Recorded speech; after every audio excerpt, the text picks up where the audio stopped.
This dress uses my base pattern, and you have an option to add pockets. You can download all the patterns from my website for free, and I leave all the links in the description box below. I use this knit fabric because of the color and the drapiness of the fabric, but this tutorial works with non-stretchy woven fabrics too. Fold the fabric along the grain of the fabric. Place the center front of the front pattern on the folded edge. Exclude the shaded area at the center front, which is a suggested seam allowance for other projects, but not this one. I'm going to change the pattern like this so that it's longer and flared out at the bottom. The first thing I do is to determine this length. Place the edge of your tape measure at the base of your neck and the top of your shoulder, and measure down to the length you like. Determine the length and add 2 inches. 2 inches is a big hem, but you want it just in case you decide to make it longer later. Measure that length straight down from the top of the shoulder and draw a line perpendicular to the folded edge, and extend the side seam straight down. Measure out 5 inches, and from that point measure up 2 inches. Connect that point to the side seam where the hemline A intersects. Divide the bottom width into 2 and connect the midpoint to the bottom of the side seam. Continue the straight line to the folded edge. Measure up 1 inch from the edge of the pattern to make the neckline higher in the front.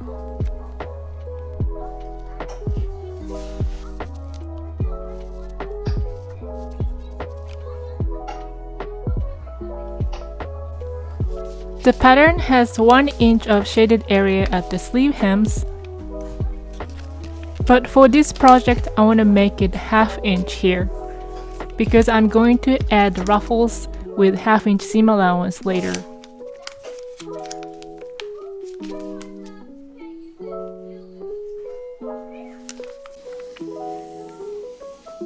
Make a notch at the side seam where the hemline A intersects.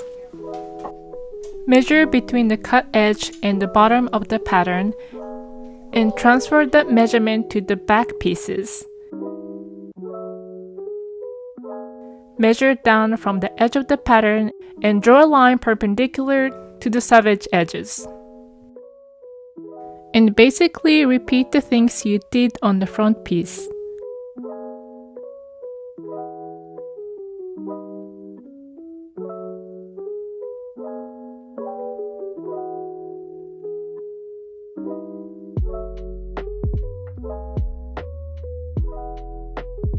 The only difference is that the back piece is not on fold and you leave in the ½ inch seam allowance on the center back. You cut out 2 mirrored pieces for the back with right sides facing each other. Measure from the top of the center back 5 inches and place the pin. Sew from the pin all the way down to the hem of the dress.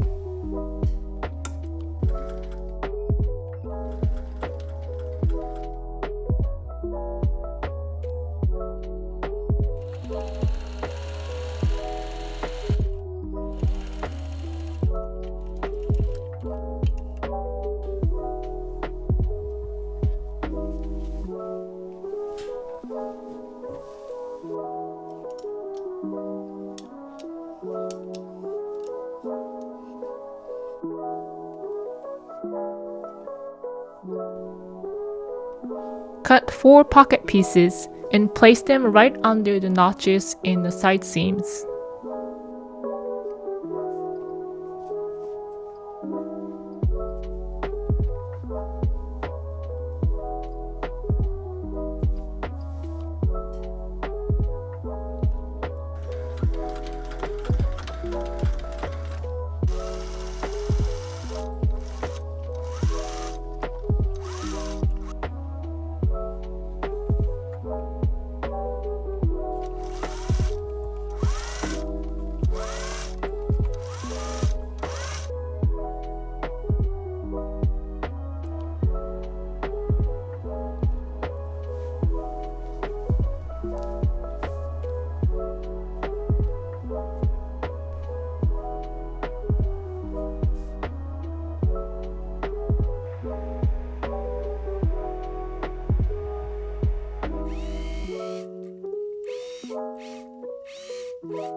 Fold a piece of paper or muslin fabric in half and draw a line 1/2 inch from one edge.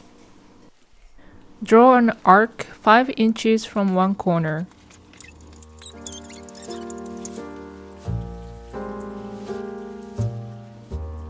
Draw a bigger arc 7 inches from the first arc. I just measured 12 inches from the same corner.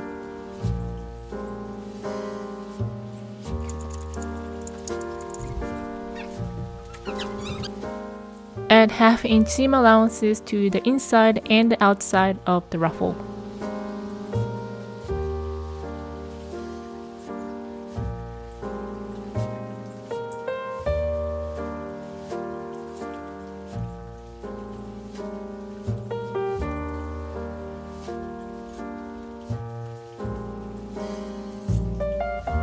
Cut 4 pieces of sleeve ruffles using this pattern.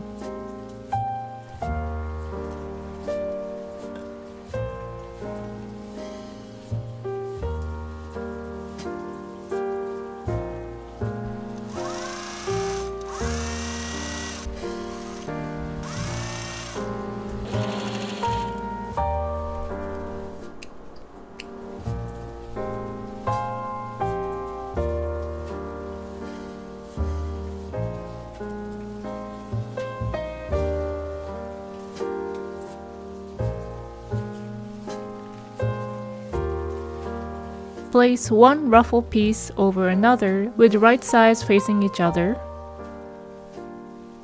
and align the seams and place a pin or clip.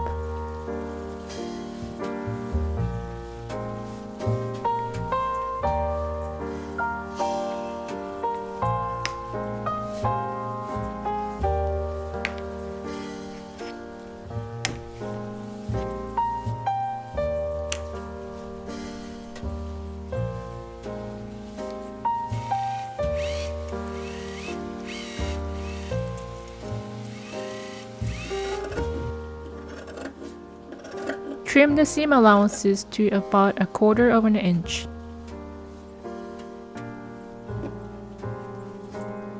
Now we're going to do understitching to make a clean edge. To understitch, push all the seam allowances to one side and stitch through all layers close to the seam you just made.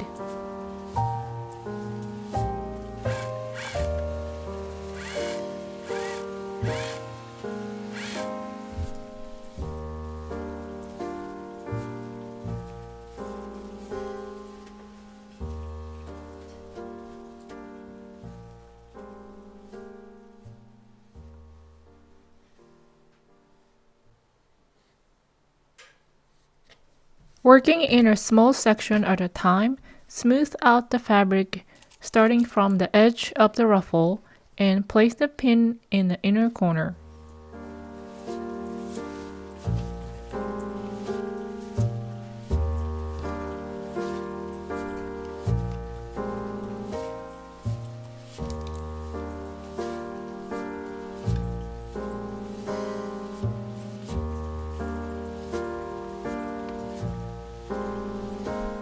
After pinning all the way around, I basted where I just pinned using Japanese basting thread. You might think it's a bit too tedious, but it really doesn't take that long and it produces really good results, so I recommend not skipping this step.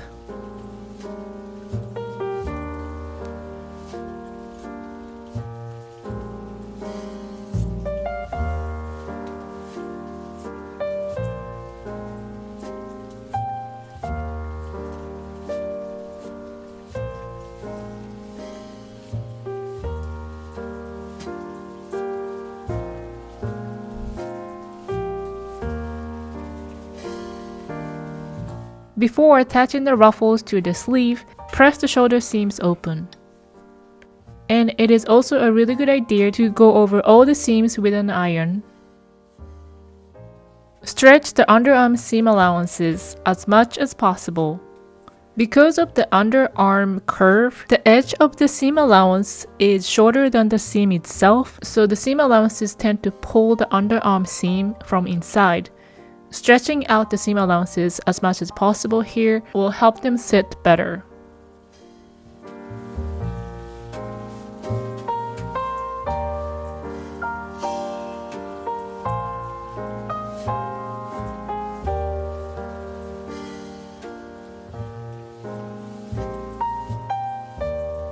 To strengthen the pocket openings, make small stitches on the either side of the pocket opening. The stitches should be slightly inside of the actual openings.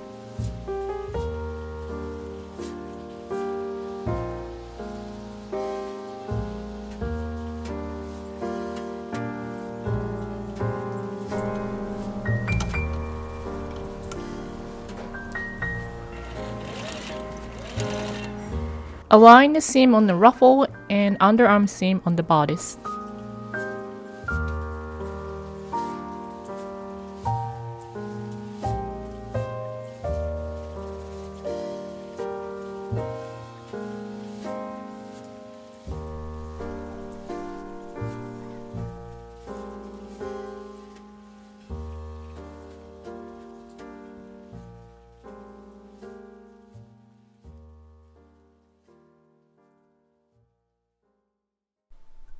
I tried multiple different finishing on the neckline, that's why it's looking like this. It's already trimmed from 1/2 inch to 1/4 inch seam allowance and clipped every 1/2 inch. But what I recommend is to trim the seam allowance from 1/2 inch to 1/4 inch, but clip after you attach the binding. Cut out a binding that is long enough to go around the neckline.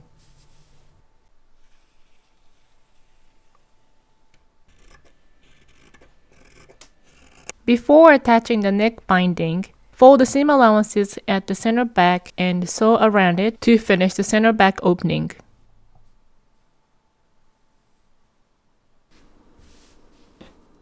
Pin the neck binding to the neckline. You don't have to stretch the binding here, but leave 1/2 inch of the binding hanging off the edge of the neckline.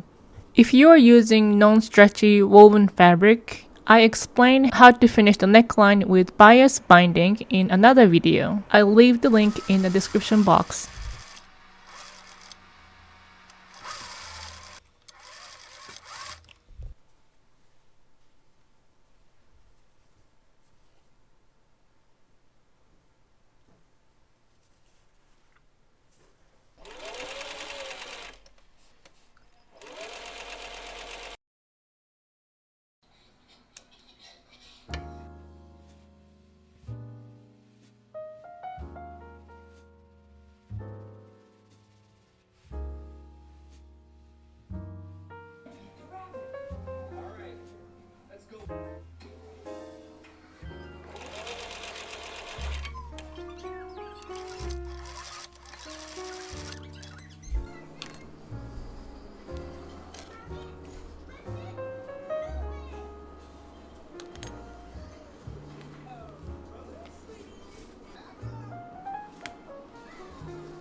I hem the dress by hand with hem stitch, which takes a little bit of time but produces really nice looking hem. It's also kind of therapeutic, so I really recommend practicing the hem stitching. But you can also machine stitch the hem.